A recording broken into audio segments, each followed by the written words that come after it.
So just my edification to this conversation on YouTube specifically, or any conversation that deals with theology and philosophy, is be informed, have humility, specifically have epistemic humility, meaning know what you know and what you don't know and what you are learning.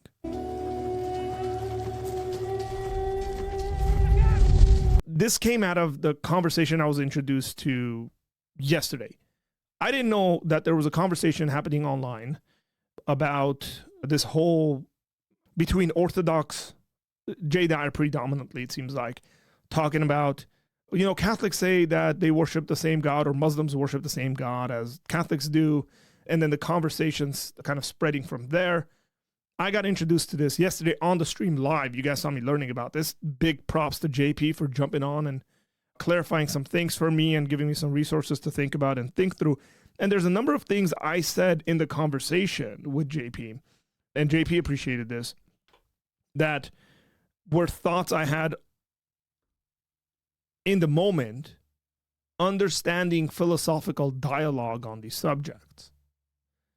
Immediately, I was like, wait, I got to understand what's going on here, because people don't just randomly put things without any justification for them, especially highly intelligent individuals. So I noticed and saw that Capturing Christianity had William on, Albright, I think that's his last name. William was on, and he was on with Dr. Trent Doherty. Dr. Trent Doherty is he's not a novice. He's a Catholic guy. He's a philosopher. He knows his stuff very well. So I watched that dialogue, and he was defending the Catholic position, and he was giving the arguments for it and all that stuff. And I was like, okay, I got to do some more thinking about this, because if somebody like Trent is like, this is obviously the case, like, what's wrong with you guys? Essentially telling people generally that are against that position that they don't understand the conversation. Now, as I was thinking about it, I was like, wait, man, this goes into metaphysics. It goes into epistemology. It definitely goes into the philosophy of language. So I started digging up some books. And I've been doing that since last night. Peter Bohosian, who is an atheist, had put out a video that I thought, wow, this is exactly what I'm thinking about in a different context. The following video is coming from an epistemologist, Dr. Peter Bohosian. And the context has to do with the war in Iran. Now, let's look at what Dr. Bohosian is saying. And I think what he's saying is absolutely right on. I think he has really, really good evidence for the claims he's making. Let's check this out. The United States and Israel recently decided to bomb Iran. Of course, this being social media in 2025, everybody is now an expert on Israel, Iran, bombing, the Third World War, and everything else that has to do with the conflict. So, can you trust your moral intuitions? Can you trust your practical intuitions? How do you know what to think, or if you should be entitled to an opinion at all? So, let's take a look at this blank map of Iran and the countries surrounding Iran. If you cannot name 3 countries that surround Iran, you need to be more skeptical about your confidence in your belief about whether or not the United States or Israel was in the right or in the wrong. Important point here, and we'll continue with that. He shows a map of Iran and says, if you cannot mention 3 countries that border Iran, you are not in a position to make a comment about the conversation, about Israel, Iran, and all of that. Now, I'm taking this idea and applying it within Christian dialogue on the internet. If we are having conversations about a specific theological point, and we can't get into the details of that, we don't even know where to start. We don't know what kind of evidence or logic is being applied to that conversation specifically. For example, we're learning in the moment. Someone introduces us to a subject. Like I was introduced to the subject yesterday. I was looking through it.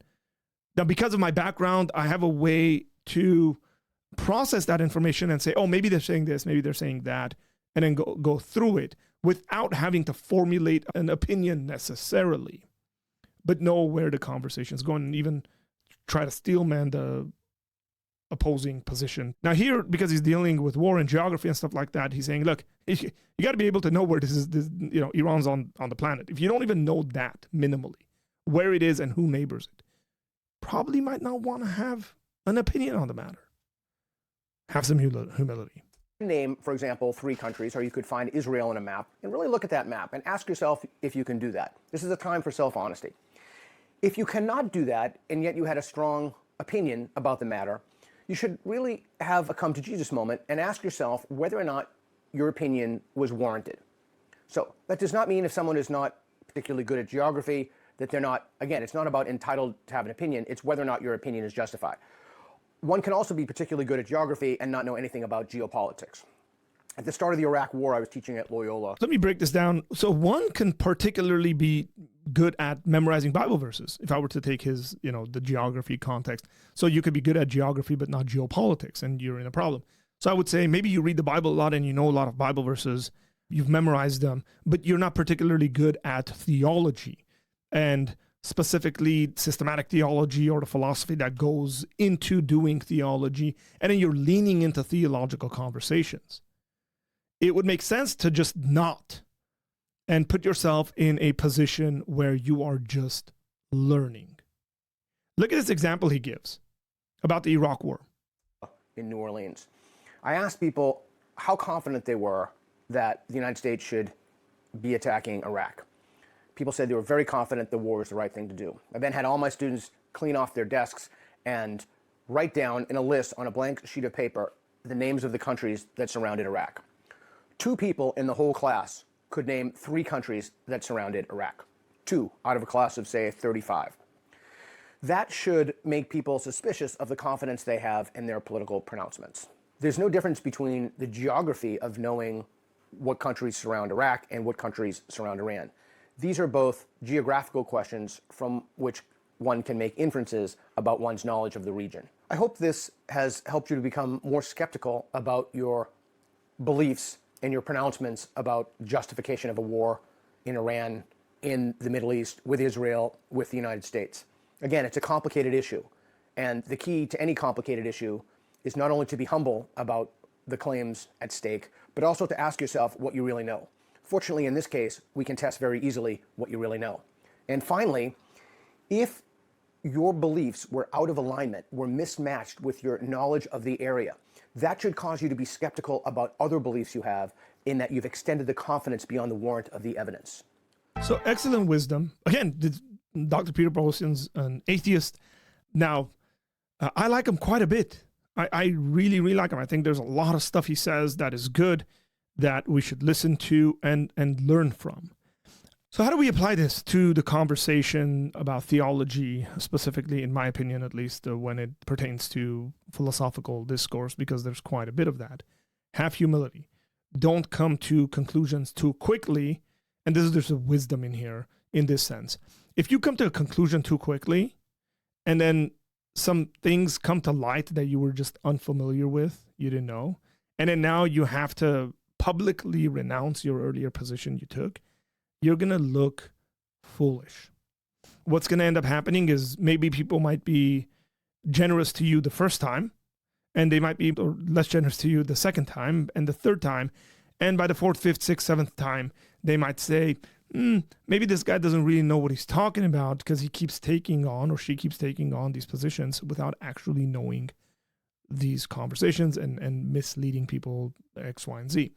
Very simply put, my recommendation to my friends out there is this. If there is a theological conversation that you're going to lean into, and when I say lean into, I mean you're going to get into, you're going to have a conversation about, you're going to take a position on, you're going to try to defend, or you're going to try to attack other people who hold that position or don't hold that position, whatever it may be, it makes sense to actually do the work diligently, and the work is not always easy. Some of these subjects are so difficult where you're going to need months of thinking and studying about it. You're going to have to read articles and books about it. It's going to be even harder if you've never ever dealt with the subject.